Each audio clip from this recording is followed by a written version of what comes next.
Y estamos con el doctor Benji Espinosa, abogado del presidente de la República, porque, bueno, día tras día, semana tras semana, se conocen nuevas declaraciones, se abren nuevas investigaciones en el Ministerio Público. Doctor Espinosa, ante todo, muy buenas noches, gracias por acompañarnos. Y quería empezar, a ver, con lo último, con lo más reciente, que tiene que ver con esta ampliación de investigación al presidente de la República. A ver, usted me corregirá si yo estaba quizá usando mal los términos legales. No es que al presidente se le esté abriendo un nuevo caso, una nueva investigación, porque él ya tiene 5 investigaciones abiertas en este momento. Lo que se le está haciendo es ampliar esta investigación y, en la hipótesis del Ministerio Público, vuelve a señalar que sería la cabeza de una organización criminal que buscaba encubrir o evitar que capturen a los prófugos de la justicia. ¿Eso es lo que nos está diciendo el Ministerio Público? Claro, el Ministerio Público en la actualidad, Omar, muchas gracias por tu invitación, muy buenas noches. El Ministerio Público en la actualidad tiene 4 casos abiertos contra el presidente. Si seguimos el orden cronológico, el primero de ellos 5, fue ¿no? el caso Tarata. Son 4, porque el quinto es un caso que está en provincia, claro, que no lo tiene la Fiscalía de la Nación. Pero claro, bueno, sumando todos son 5, pero los que abiertos, tiene la Fiscalía de la Nación son 4. El de la tesis está en Cajamarca, en otra fiscalía, en Trujillo, me parece. Sí. Regresó a Cajamarca porque se dirimió que Cajamarca tenía que definirlo. Pero bueno, tenemos un caso allá y tenemos 4 acá. ¿Cuáles son? Tarata primero, Ascenso Fuerzas Armadas después, Biodiesel Petroperú y finalmente encubrimiento. Esta disposición de ampliación, que ojo, hasta el momento no nos han notificado formalmente a la defensa, responde a una carpeta ya abierta, que es el caso de encubrimiento Mariano González.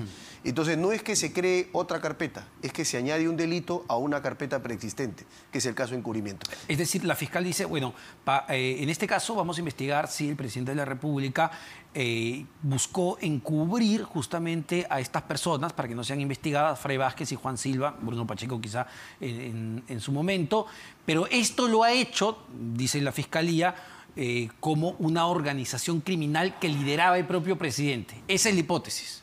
Sí, pero si esa es la lógica de la Fiscalía, antes de estar abriendo carpetas y llegar al centenar de carpetas y arrumar, ¿no es cierto?, al presidente de carpetas, debería hacer una acumulación. Porque si la lógica de la Fiscalía es que hay organización criminal en cada caso que abre, entonces habría una organización para todos los casos. Entonces, lo que le correspondería a la Fiscalía es determinar si es que acá lo que corresponde es una acumulación. Y entonces, en lugar de tener 4, 10 carpetas abiertas, tienes una sola. Claro, porque, a ver, en la lógica del Ministerio Público, que tiene que investigar y probar, entiendo que el presidente de la República sería la cabeza de una organización criminal y esa organización criminal es la que habría cometido todos estos delitos, tanto la de Puente Tarata, Ascensos, Biodiesel, el caso de encubrimiento, ¿no? No es que el presidente lidere 4 o 3 organizaciones criminales distintas. Claro, porque parece ser, en principio, esa la lógica, pero sería esa razón una sin razón. Por eso es que digo que lo mejor sería que acumule las carpetas, porque te voy a poner un ejemplo, Omar. Mañana han citado a las 9 de la mañana a Carolín López en una carpeta y a esa misma hora han citado a declarar a Samir Villaverde. La gente se preguntará, entonces uno como abogado tendrá que desdoblarse para participar en un ambiente en la declaración de Carolín y en otro ambiente en la declaración de Samir Villaverde. Bueno, lo bueno es que tenemos en el estudio una defensa corporativa que podemos designar a otros abogados, pero fíjate... Imagino que en el proceso es, digamos, en términos técnicos, lo que terminará pasando, ¿no? Es que eso es lo que va a pasar, creo yo, Omar, porque es un tema de economía procesal, es un tema de lógica procesal y además para poder evitar contradicciones entre los planteamientos y proposiciones que está señalando la Fiscalía, creo que es lo que debe pasar. Ahora, son 5 investigaciones. Entiendo que el Ministerio Público, con las nuevas revelaciones que dé Bruno Pacheco, si se entrega, Juan Silva, su abogado, ha manifestado esa predisposición, el Ministerio Público puede abrirle más investigaciones. Entiendo, lo decía ayer el abogado de este joven empresario Hugo Espino, que el Ministerio Público podría abrir una investigación al presidente por el caso lavado de activos, que es otro caso adicional, donde el presidente no está incluido. Claro, la posición de la Fiscalía es absolutamente clara hoy. cada vez que haya una noticia, cada vez que haya una denuncia, eso se terminará en una carpeta fiscal contra el presidente. Yo no espero, honestamente, del Ministerio Público mayor reflexión y objetividad. No es solo una denuncia, ¿no? Es decir, no es solo la declaración de Bruno Pacheco. A ver, en el caso del lavado de activos, pues tenemos depósitos que detectó la propia Unidad de Inteligencia Financiera y que el abogado del señor Hugo Espino reconoce. Estos 90.000 soles que depositaron los hermanos de la primera dama al empresario en fechas claves de visitas, además de Hugo Espino a Palacio de Gobierno. Es decir, no es una noticia, no es una declaración. Vamos viendo que además esto está siendo acompañado con ciertas corroboraciones. No, al contrario. Corroborar es confirmar algo. El informe de la UIF justifica la apertura en investigación. O sea, el informe de la UIF es la noticia. Es el dato que establece, oye, acá podría haber algo. Es Muy el bien, hecho. entonces investiga. El hecho Pero claro, eso no corrobora. El hecho claro es que ha habido un dinero ¿Qué cosa es corroboración? que se depositó, ¿no? Te voy a poner un ejemplo en el caso del lavado de activos. El lavado de activos es un delito, para que nos entienda la audiencia, es un delito en el que una persona convierte, transfiere, oculta activos de origen ilícito que conoce o que debe presumir. Y además la ley dice que debe actuar la persona que lava activos con la finalidad de evitar que le identifiquen, que le decomisen, que le incauten esos activos ilícitos. Correcto. Claro, y entonces, imagino ¿cuál que es el Ministerio Público, y justamente por eso va a investigar a partir del hecho. Y ya lo está haciendo. Y el hecho es el depósito de personas que, a ver, entiendo que son los hermanos de la primera dama, que no tienen forma o no tendrían forma de demostrar cómo prestaron ese dinero, porque se desempeñaban pues para una labor que no genere ese nivel de ingresos, que eran mototaxistas. No, es que tampoco es así, pero yo no voy a revelar la explicación que tiene que dar mi cliente en la carpeta fiscal. Lo que sí te puedo decir es que... Y a usted, para no salir de ese tema, Sí. porque ya que entramos ahí, no quería empezar por ahí, pero me parece muy interesante, porque además la primera dama también es su cliente. Claro. ¿De dónde salen esos 90.000 soles? ¿Por qué los hermanos de la primera dama, en teoría, le prestan esos 90.000 soles a los hermanos Espino?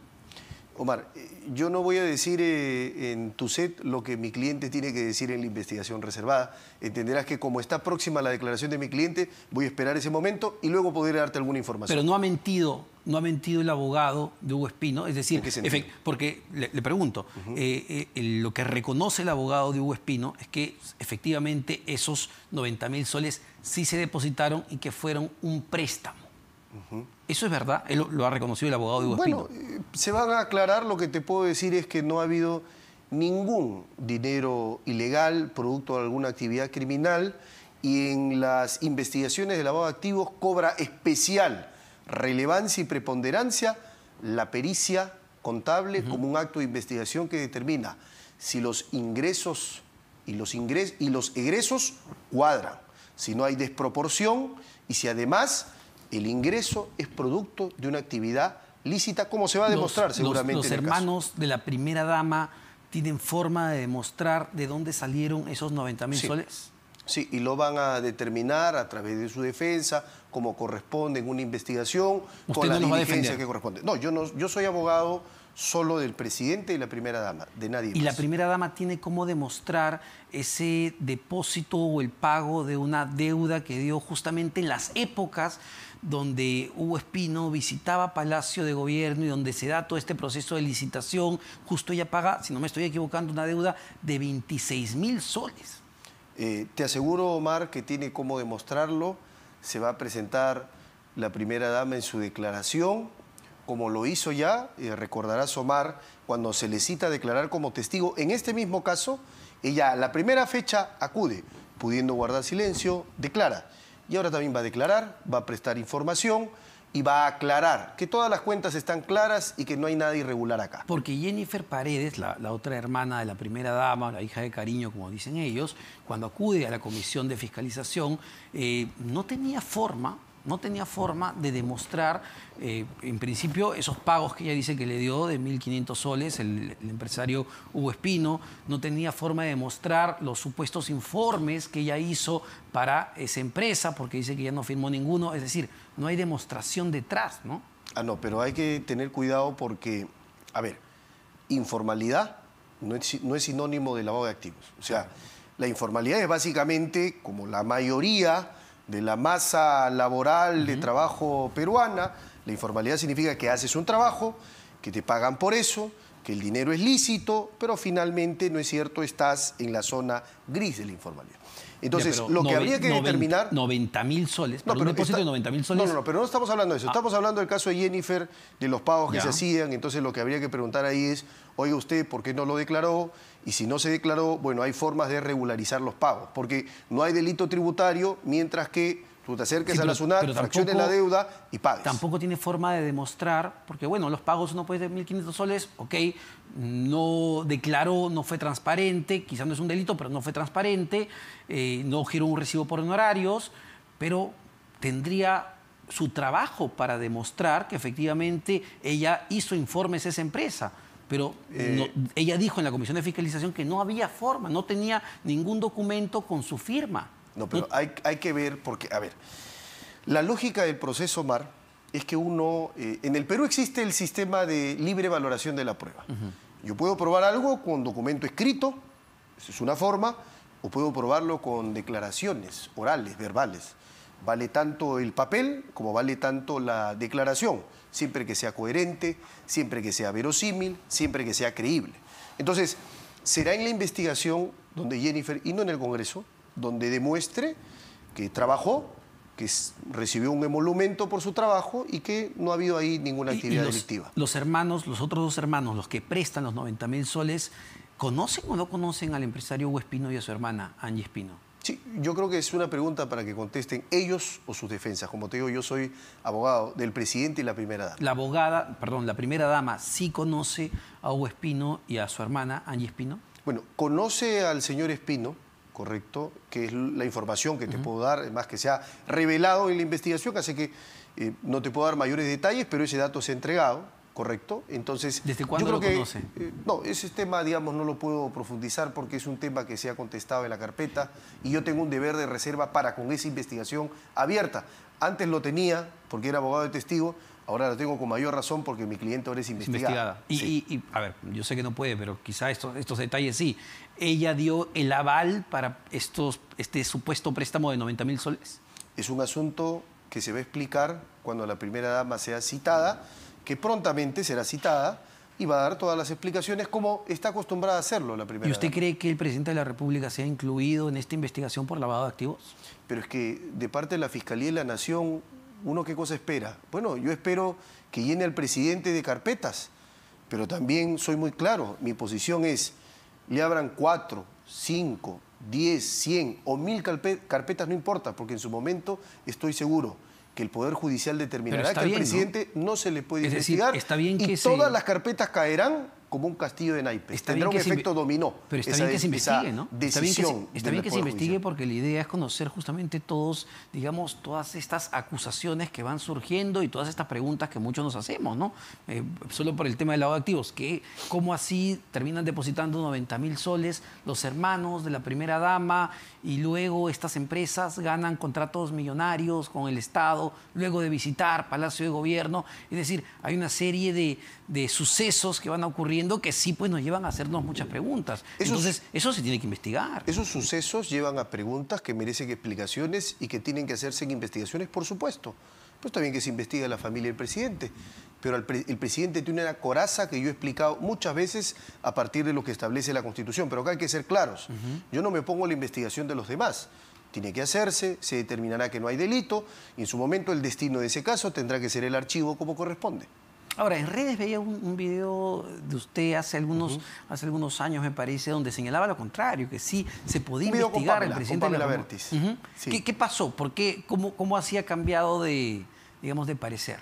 No he cambiado. Lo que pasa es que ese video es una parte de una explicación, no es el todo. Correcto. Yo cuando ya he explicado el todo, el 117 básicamente habilita no a un presidente, ojo, y hay que aclararlo, no a un presidente con inmunidad absoluta, sino con una inmunidad casi absoluta, una inviolabilidad, casi absoluta. Es decir, que salvo el caso de traición a la patria y el caso de 3 infracciones constitucionales, el presidente no puede ser sometido a una acusación constitucional. Pero sí puede serlo para esos 4 casos. Y si sí puede ser sometido a acusación constitucional, entonces puede plantearse una investigación como base a esa acusación constitucional en esos términos.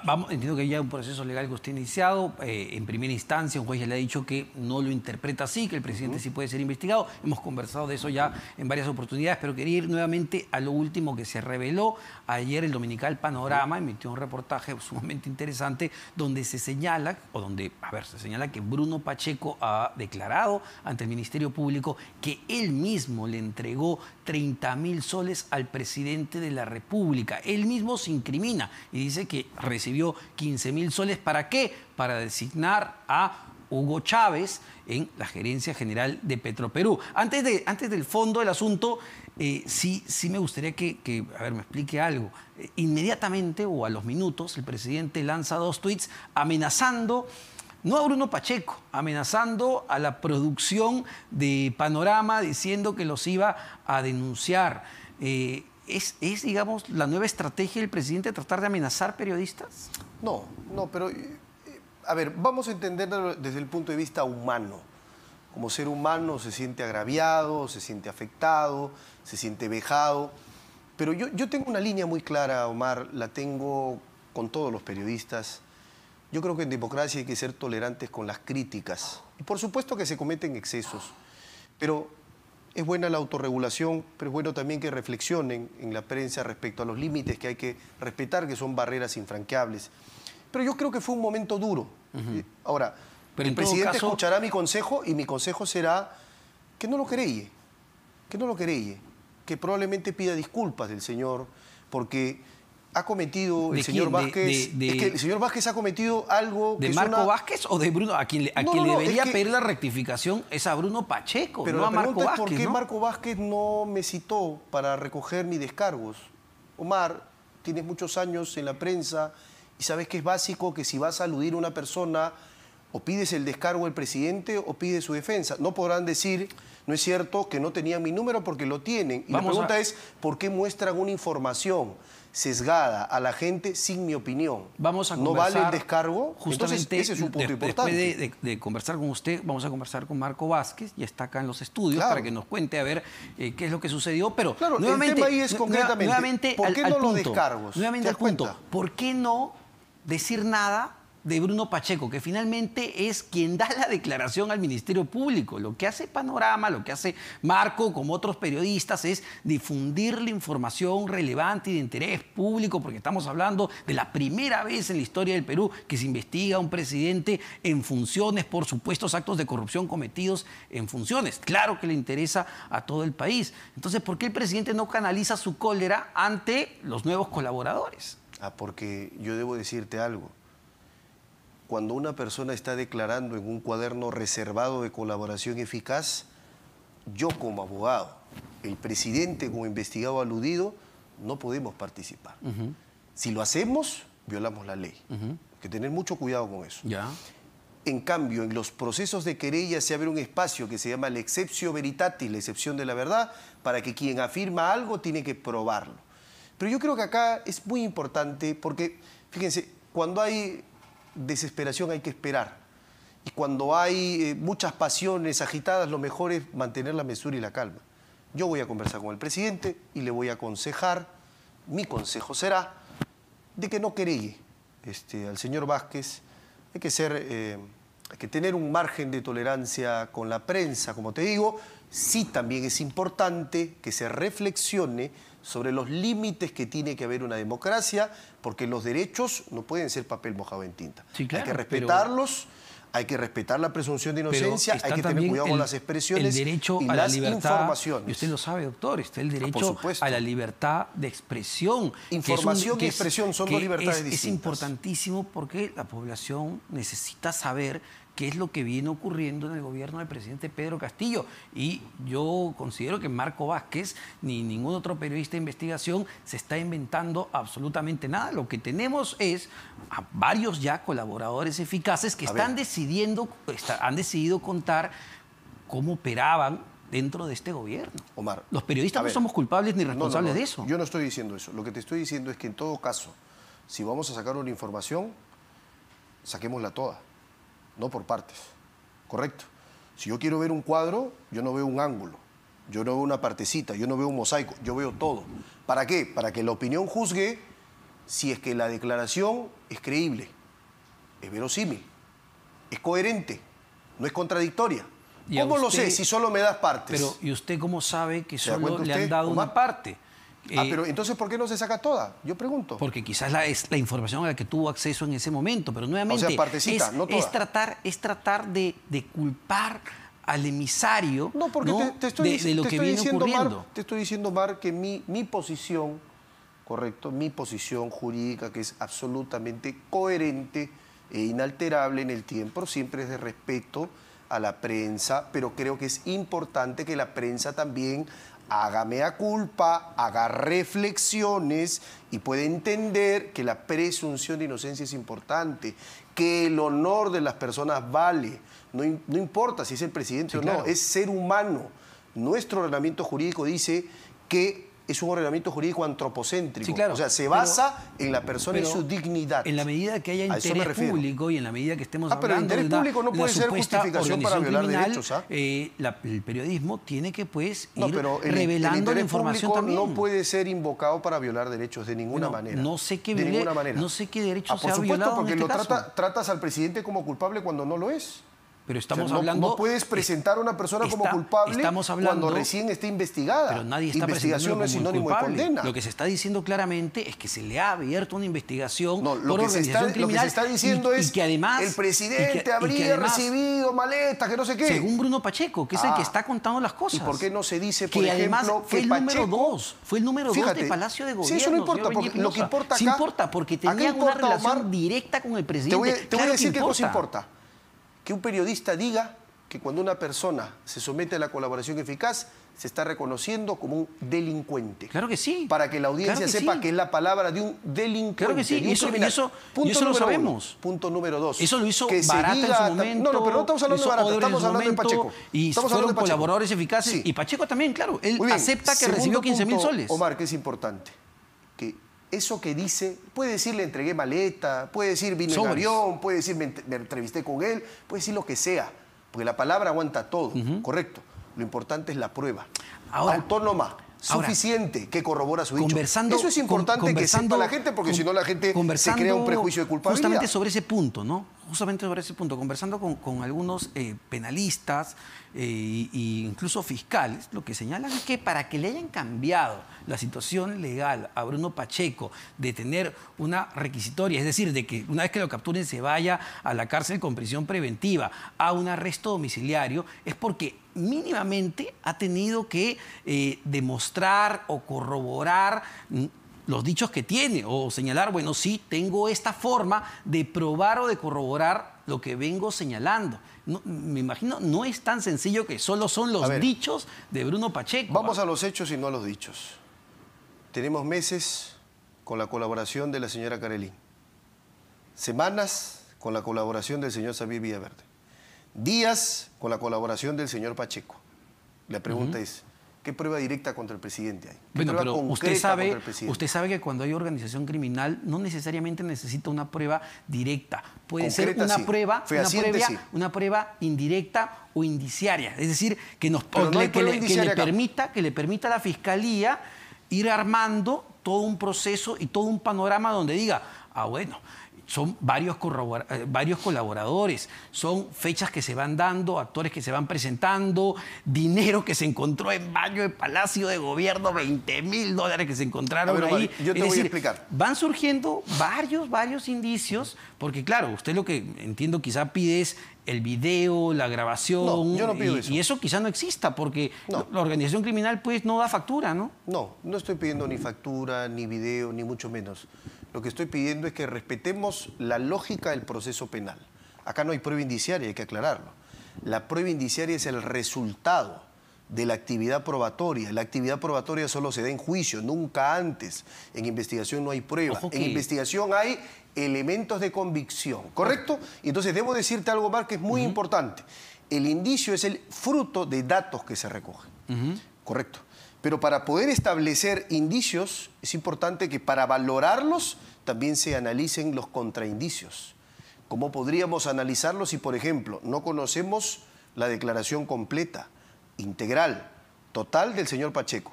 No podemos permitir que sobre una parte de la declaración vamos a emitir conclusiones. Eso es actuar con absoluta ligereza. Claro que mencioné ese tema, justo hoy el doctor César Nakazaki, que está viendo pues la defensa de Bruno Pacheco, ha dicho en la mañana de ampliación que con Bruno Pacheco el nivel de verificación va a ser muy superior al que ha dado con Karelyn López. Es decir, todavía ni siquiera están en la etapa de corroborar los dichos. Eso va a venir. Pero claro, me imagino, es un proceso, y usted como abogado penalista lo sabe, que va a tomar su tiempo, ¿no? Por supuesto. Y entonces, como toma su tiempo, hay que actuar sin prisa y sin pausa. Con calma, con prudencia y con respeto en las expresiones, porque en un Estado de Derecho las expresiones y el lenguaje cuentan mucho. Y también porque pueden anticipar culpabilidades aún no definidas. Pero también con respeto, claro que sí, pero también con respeto debido a la libertad de expresión. Por supuesto, y finalmente como te estoy señalando. Nosotros lo que hacemos es nuestro trabajo, y los periodistas trabajamos con fuentes, y si las fuentes brindan información que puede ser reservada en un proceso de colaboración, pero que es de interés público, Omar, bueno, es que lo vamos a usar. Puede ser, es que la información es reservada, se viola la ley para filtrar. No se puede acusar al periodista. Que puede ser, no se puede acusar al periodista. Pero seamos claros, no es que puede ser, es y lo decía, la información es reservada y se viola. El doctor Nakazaki hoy temprano, ¿no? Muchas veces las filtraciones pueden servir para proteger una investigación, porque estamos hablando nada menos que del presidente de la República, que tiene todo el aparato estatal para entorpecer un proceso, y tanto al punto que se le ha abierto una investigación por encubrimiento en el Ministerio Público, y se le ha ampliado a organización criminal el día de hoy, y puede ser usada también para entorpecer o perjudicar o querer traer abajo un proceso de colaboración. Bueno, y tenemos a un presidente que tanto entorpece y tanto protege a las personas que el señor Pacheco se entregó voluntariamente. Entiendo que por un tema de salud. Pero voluntariamente. No podía... La entrega del señor Pacheco demuestra que el presidente no le había dado protección. Ha habido, a ver, fíjese doctor, usted sabe muy bien que ha habido negociaciones entre el señor Bruno Pacheco y el Ministerio Público. ¿Y usted cree que si el señor Pacheco hubiese tenido la égida o protección presidencial, entonces, el señor Pacheco se hubiese podido entregar? ¿Por qué tanto pavor? Es porque no ha habido protección presidencial. A el coronel Herbie Colchado a que lidere este grupo de este equipo especial. No. ¿Por qué cambiar de inmediato, a las horas, a Mariano González cuando creó este grupo? A ver, no sé si no lo quiera ver, pero lo que vamos viendo en las acciones del presidente da a entender que él está aterrorizado con este equipo especial y pareciera que está aterrorizado de que caigan los otros prófugos. No, de ninguna manera. Yo creo que es importante, primero, los agentes policiales que conforman el grupo especial son agentes respetables, quienes yo como abogado conozco su trayectoria y respeto. Pero también hay otros agentes respetables en la policía. No podemos personalizar el sistema de persecución policial, ¿correcto? De búsqueda y captura con esas personas. Hay que ser claros en eso. ¿No le parece tan Pero te voy a decir una cosa más. Y tan llamativo? Algo más conveniente, justo, Omar. porque usted recordará, lo conversamos cuando sucedió, cuando deciden retirar a Mariano González del Interior, y usted mismo me dijo, no tiene nada que ver con el equipo especial, tiene que ver con los ronderos y con un tema de desempeño en su gestión en 15 días. No, nada con el equipo especial. Sacan a Mariano González y además quieren cambiar la estructura del equipo especial, quieren sacar a Herbie Colchado, cuando claramente hay una preocupación por el equipo especial de la policía. Pero, Omar, debemos entender una cosa. En un Estado de Derecho hay competencias. Lo que es competencia de un órgano público es incompetencia de otro. Los fiscales no designan policías. 1. 2. Si el equipo fiscal es de corrupción en el ejercicio de poder, entonces, ¿con quién tiene que coordinar? Con la DIRCOCOR, Dirección contra la Corrupción. La pregunta es, ¿por qué en ese equipo no está la DIRCOCOR? Ya, porque se les escapó, pues. No es que se les escapó Juan Silva. Eso es muy importante. Se les escapó. Es que el tema es muy importante. Y al punto, Omar, que se les escapó, que Mariano González decide crear un equipo especial con gente de su confianza para que capture a estas personas. Estamos de espaldas a lo que viene pasando a la realidad. No fue Mariano González. Fue la doctora Marita Barreto que le dijo, estos son. Pongo ¿Y estos quién- cuatro y y quién como Mariano ministro- González aceptó. A ver, y el ministro no Así firma fue. la autorización para crear el Pero grupo. no fue en él quien lo coordinación con la eligió. Fiscalía. No es coordinación, le manda un oficio. Usted ha leído el Sí, oficio claro. como yo. Y el oficio en términos dice imperativos. El equipo deberá estar confirmado. No le dice sugiero. Claro, pero Señor eso es- ministro, pero- recomiendo. pero, Señor doctor. ministro, considero. No, le dice deberá. Señor Mariano, deberá. Muy bien, firmo. Pero claro, Así que, por favor, pero no hay, que- no hay que lo una eligió previa el ministro coordinación, del no hay una previa coordinación con el ministro del Interior, porque claro, Es un ven la oficio gravedad de los hechos y dice, mira, mandatorio no y podemos acepta, confiar, eso es no lo que podemos pasa. confiar en los agentes actuales, vamos a designar a gente de trayectoria en la que podamos confiar. Y No esa gente de podemos trayectoria confiar, en este vamos a momento violar la norma, es la entonces. que quiere ser cambiada por el presidente de la República. A ver, tanto se preocupa el presidente que los señores siguen trabajando. Bueno, tanto se preocupa el presidente que cuando cayó ¿Te das Bruno cuenta? Pacheco llamó de emergencia a sus abogados, al ministro de Justicia, a todo el mundo a ha sido Palacio así. de Gobierno. No, y yo no fui en la madrugada, yo fui en la mañana. El señor Pacheco se conoce la noticia una noche, yo no fui en Sí, la noche. 10:30. Claro, Fue al día siguiente. yo fui al día Félix siguiente. Chero, ministro de Justicia, fue Pero, justamente a las 10:30. el ministro explicó por qué fue, pero yo cuando fui a tratar el tema, no es que lo hice de emergencia, no. Muchísimas, Lo hice con calma como siempre actúo. muchísimas gracias, como siempre, doctor Benny Omar, un Espinosa. placer, como siempre. Lo vamos a tener, evidentemente, nuevamente, porque